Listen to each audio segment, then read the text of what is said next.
अस्सलाम वालेकुम गाइस, क्या हाल है। उम्मीद है आप सब लोग खैरियत से होंगे। So welcome to the PSX study lover. PSX study lover की जानिब से एक और वीडियो लेकर आपकी खिदमत में हाजिर हुए हैं।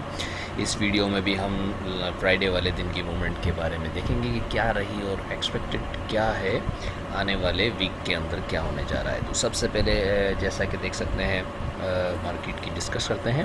मार्केट ओपन हुई 33,709। मार्केट ने लो पोस्ट नहीं किया क्योंकि इंटरेस्ट रेट कट के बाद की ओपनिंग थी जो एक्सपेक्टेड थी, हायर ही। मार्केट ने हाई पोस्ट किया 34,028 का और क्लोजिंग दी है 33,939, 229 पॉइंट्स का इजाफा। अच्छा, अगर हम वॉल्यूम पे नज़र डालें तो वॉल्यूम अच्छे रहे हैं शॉर्ट टाइम के हिसाब से। फ्राइडे हाफ डे होता है, इसके हिसाब से वॉल्यूम जो है वो रिस्पेक्टिवली हाई हुए हैं, तो ये भी एक अच्छा साइन है। कैंडल पे अगर हम नज़र डालें तो कैंडल की जो बॉडी है वो एक स्ट्रॉन्ग बॉडी बनी हुई है, नीचे की विक नहीं है और अपर साइड पे छोटी सी विक है। तकरीबन 34,028 का हाई लगाने के बाद 939, 80 पॉइंट नीचे क्लोज हुई, इसलिए विक बनी है। सो अभी जो हमारा ये लास्ट हाई था 34,034 का ही हाई था, 34,028। इस हाई को ब्रेक नहीं किया। हमारा जो पहला रेजिस्टेंस था वो 34,150 के पास था, उसके नीचे है अभी भी मार्केट के अंदर न्यूज़ आ रही हैं, जैसा कि इंटरेस्ट रेट कट हुआ, अच्छी न्यूज़। मार्केट ने परफॉर्म किया सेक्टर वाइज। स्टील और सीमेंट सेक्टर ने लीड किया मार्केट को, जिसकी वजह से DG खान और दूसरे स्क्रिप्ट में मैपल लीफ, CACC वगैरह में अच्छी एक्टिविटी देखी गई और अपर का गैप पे क्लोज हुआ DG खान। एंड में मैपल लीफ में भी अच्छे वॉल्यूम देखा गया। तो देखा जा सकता है कि नेक्स्ट वीक के अंदर भी जो है वो लाइमलाइट रहेगा सीमेंट सेक्टर। ऑल्थो फिर एक और न्यूज़ कल रात को अचानक से आई है बैकडोर से, रात के अंधेरे में, कि पेट्रोल प्राइसेस इंक्रीज़ की गई हैं तकरीबन 25 रुपये फ़ी लीटर। तो ये एक अचानक अनएक्सपेक्टेड न्यूज़ थी जो कि गवर्नमेंट की तरफ से आई है। अब इसका इफ़ेक्ट भी ज़ाहिर सी बात है इससे रिलेटेड जो भी OMCs कंपनियां हैं उस पर आएगा, जस्ट लाइक PSO और शेल और हेस्कोल वगैरह, इन पर आएगा।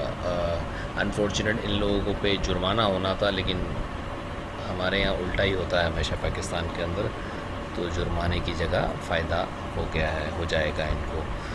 तो देखना ये है कि अब ये दोनों तरफ न्यूज़ हैं, एक तरफ इंटरेस्ट रेट, एक तरफ पेट्रोल प्राइसेस तो ऑलरेडी जो है वो पहले भी इसी रेट्स पे चल रही थी, लॉकडाउन से पहले भी। तो ऐसे लॉकडाउन से पहले जो है वो इंटरेस्ट रेट हाई था, वो इंटरेस्ट रेट कम हुआ है, तो इसका बेनिफिट मार्केट को मिलेगा। अच्छा, अब इसके अलावा अब हम टेक्निकल टर्म्स पे अगर बात करें तो हमारी वही रेजिस्टेंस स्टिल, ये देखिए हमारी इस वक्त जो MA10 है, MA10 को कवर अप किया है मार्केट ने 33,800 वाली।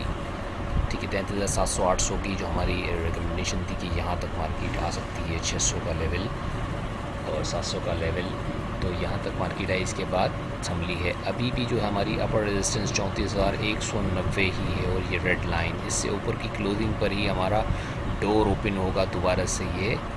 ये दोनों डोर के बाद ये ओपन होगी 35,200 वाली रेजिस्टेंस और ये टॉप को अगर टच करेगी मार्केट। तो मार्केट में इस वक्त जो है वो मिक्स्ड व्यू है, सेक्टर टू सेक्टर परफॉर्म कर रहा है। इंडेक्स जो है कभी किसी सेक्टर की न्यूज़ आती है तो वो ऊपर निकल जाता है, कभी किसी सेक्टर की आती है तो दूसरे सेक्टर को रोक कर उस सेक्टर में चले जाते हैं। अगर 50 पे नज़र डालें तो इंडिविजुअल सीमेंट सेक्टर में मेजर सेलर रहा है और म्यूचुअल फंड और इंश्योरेंस ने सीमेंट्स को हेवीली बाय किया है और फर्टिलाइज़र भी इंश्योरेंस सेक्टर ने बहुत उठाया है। तो देखना ये है, ENP के अंदर भी इंश्योरेंस सेक्टर की बड़ी अच्छी एक्यूमुलेशन हुई है लास्ट फ्राइडे वाले दिन डिप पे।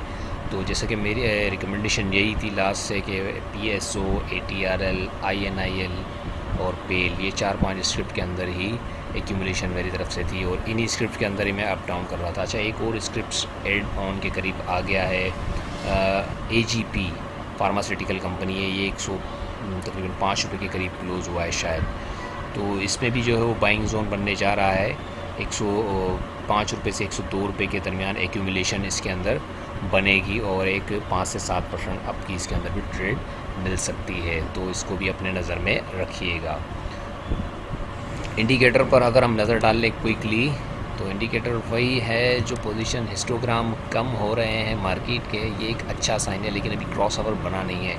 तो मार्केट जो है वो मंडे और ट्यूसडे 2 दिन के बाद थोड़ी सी जो है वो डल पोजीशन में आ सकती है, क्योंकि न्यूज़ दोनों जो है वो अवेल कर लेगी मार्केट। एक तो जो है वो इंटरेस्ट रेट की न्यूज़, जो सीमेंट सेक्टर अगर किसी बिहाफ पे डिप में मिलता है तो सीमेंट सेक्टर में एंट्री लेनी चाहिए, क्योंकि काफ़ी एक्यूमुलेशन के बाद अपसाइड आई है। डीजीकेसी ने जो अपर कैप मारा है हैवी वॉल्यूम के साथ मारा है, तो इसके अंदर अगर कोई डिप मिलती है किसी बहाने से या ऑयल सेक्टर की न्यूज़ के हवाले से, जैसे ऑयल को चलाते हैं और सीमेंट को नीचे करते हैं, तो सीमेंट में एक्यूमुलेशन करनी चाहिए, उसमें चांस मिलेगा ट्रेड का।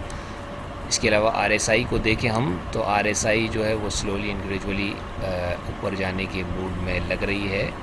तो शॉर्ट टर्म अभी भी जो है वो 34,400 तक होप्स हैं कि मार्केट दोबारा 34,400 तक टच कर जाए। वीकली लेवल हम देख लें, वीकली क्लोजिंग थी मार्केट की फ्राइडे को, तो वीकली को भी हम डिस्कस करते चलें अपने साथ साथ, तो बेहतर हो जाएगा, आपको इजी हो जाएगा जजमेंट में। ये देखें वीकली भी सेम एज इट इज़ जो है बनी हुई है।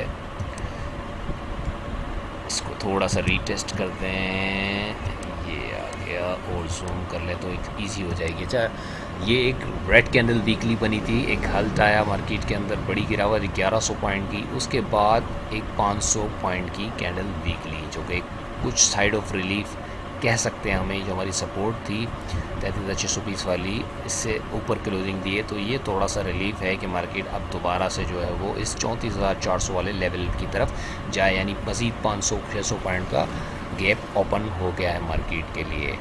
तो इट्स अ गुड साइन। अगर MA हम लगाए MA10, तो MA10 को होल्ड किया है 33,800, वही हमारी मेजर बात चल रही थी। 33,800-600 का जो लेवल है वो एक क्रूशल लेवल बनेगा मार्केट के लिए, बाइंग के लिए।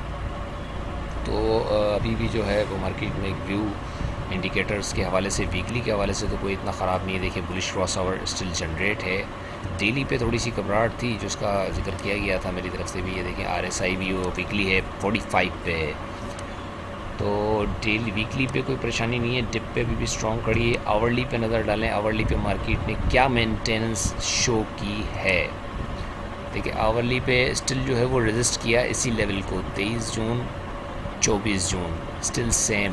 फिर जो है ये 26 जून की जो क्लोजिंग। अच्छा, आवरली पे अगर हम नज़र डालें तो आवरली लेवल पे जो है वो एक रेड कैंडल बनी स्टार्ट में अपसाइड जाने के बाद। ये 26 जून की स्टार्टअप 10 बजे का एक अपसाइड मारी मार्केट ने 182 पॉइंट की, जिसके बाद फिर डल मूवमेंट, फिर 52 पॉइंट की कैंडल, फिर जो है 20 पॉइंट माइनस, फिर अच्छा ये जो कैंडल थी 52-20 माइनस की, तो इसमें एक वॉल्यूम जनरेट हुआ है 12 बजे वाली कैंडल के अंदर, तो एक अच्छा साइन है। इसके अलावा देखें यहाँ रेजिस्ट कर रही है मार्केट हमारे 34,100 से ऊपर वाले लेवल पे, 150 वाले। तो अगेन हम ये 150-200 पॉइंट के बाद यहाँ रेजिस्टेंस हो सकती है, यहाँ रेजिस्टेंस पड़ सकती है। और डिप साइड पे अगर हम देखें तो जो सपोर्ट है ये गैप के साथ ओपन हुई थी, तो ये जो गैप फिल हो रहा है वो 33,700 के पास ही हो रहा है। तो ऑल्थो 33,700 जो है वो इसकी सपोर्ट है मार्केट की। 800 से 700 पॉइंट यानी 773 पॉइंट तकरीबन ये सपोर्ट है। और अपसाइड पे जो है वो मार्केट को रेजिस्टेंस फेस हो रही है, वो 34,150 के करीब है। तो अगर कोई डिप मिलती है तो फ़िलहाल जो है वो मार्केट के अंदर बाय बन सकती है, ऐसे कोई इतना बड़ा प्रेशर नहीं है। अच्छा, SMA 10-20 के ऊपर क्लोजिंग दी है मार्केट ने। 10 को अगर हम लगाएं, 10 से भी ऊपर है आवरली लेवल पे और 50 से भी ऊपर है, तो ये थोड़ा सा एक अच्छा साइड ऑफ रिलीफ है कि अगर मार्केट 33,800-700 के करीब भी आती है तो ये बाइंग अपॉर्चुनिटी ही बनेगी। अच्छा, अगर हम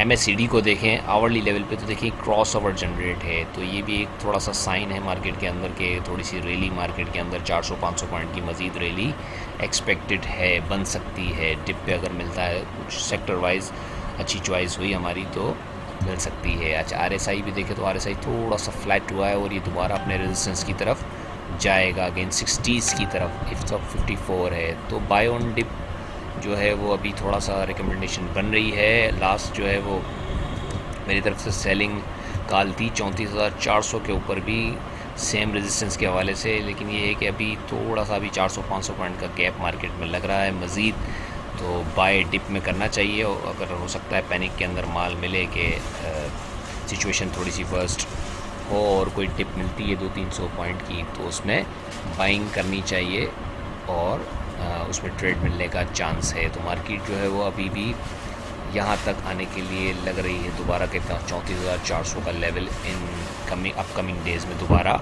टच कर जाएगी, क्योंकि सीमेंट सेक्टर के अंदर अच्छी एक्टिविटी देखी गई है। अच्छा, स्क्रिप्ट के हवाले से मैंने आपको बता दिया कि इन स्क्रिप्ट्स को नज़र में रखना है, और जो स्क्रिप्ट की वीडियो है वो अलग से भी अभी अपलोड हो जाएगी। अपना बहुत ख्याल रखिएगा। अल्लाह हाफ़िज़।